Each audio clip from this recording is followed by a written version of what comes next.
اس کے ساتھ ہی میں موضوع تبدیل کرتے ہوئے بولا، آپ کسی نوشاد گل کے پاس دور مار رائفل کی موجودگی کا ذکر کر رہے تھے۔ سیلاب خان نے حیرانی بھرے لہجے میں پوچھا، ہاں لیکن آپ نے رائفل کا کیا کرنا ہے؟ میں نے کہا، آپ نوشاد گل کو بلوائیں۔ سیلاب خان نے ریڈیو سیٹ پر نوشاد گل کو ہتھیار وہاں آنے کا حکم دیا۔ اس کے آنے تک وہ میرے منصوبے پر بات کرتے رہے اور اس میں جو بہتری لائی جا سکتی تھی اس پر بھی گفتگو ہوتی رہی۔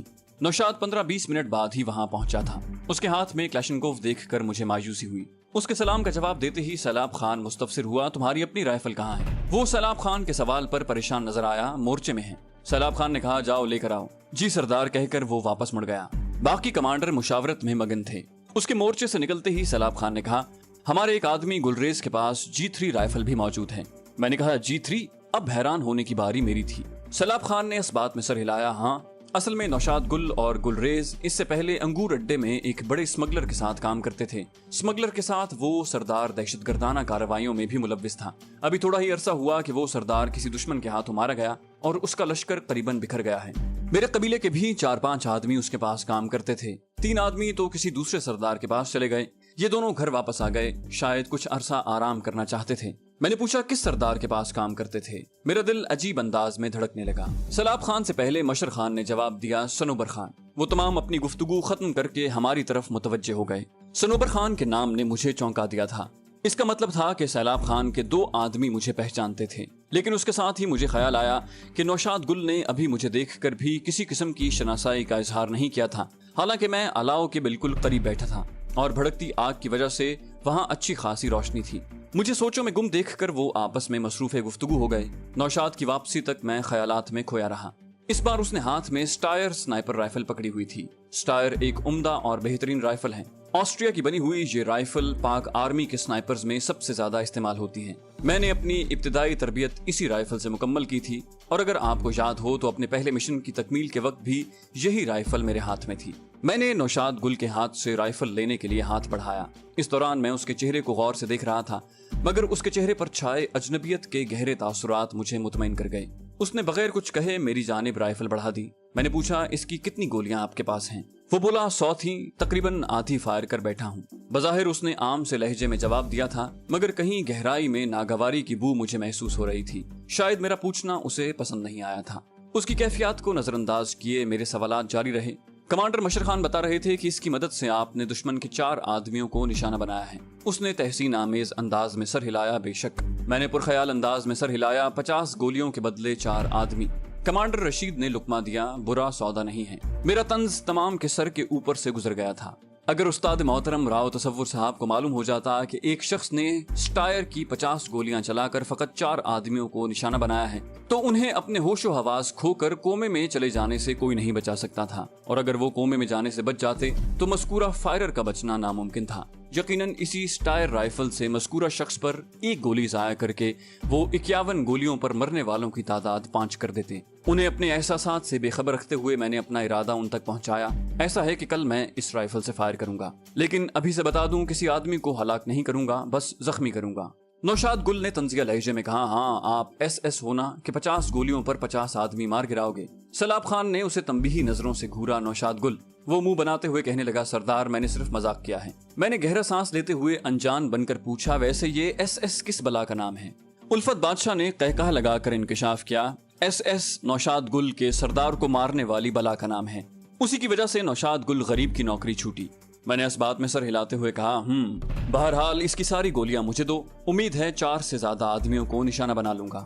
اس نے بغل میں لٹکی ہوئی گولیوں والی تھیلی میرے سامنے پھینکی۔ اگر 4 سے زیادہ آدمیوں کو نشانہ بنا لیا تو یہ رائفل واپس نہیں لوں گا۔ میں نے مسکرا کر کہا، یہ نہ ہو بعد میں مکر جاؤ۔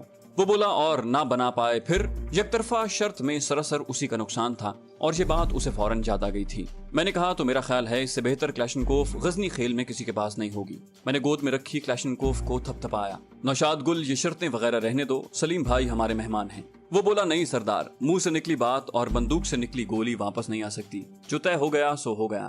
بس اس میں اتنی ترمیم کر لیں کہ اگر ہر 2 گولیوں پر میں نے 1 آدمی کو نشانہ نہ بنایا تب بھی نوشاد گل جیتا ہوا تصور کیا جائے گا۔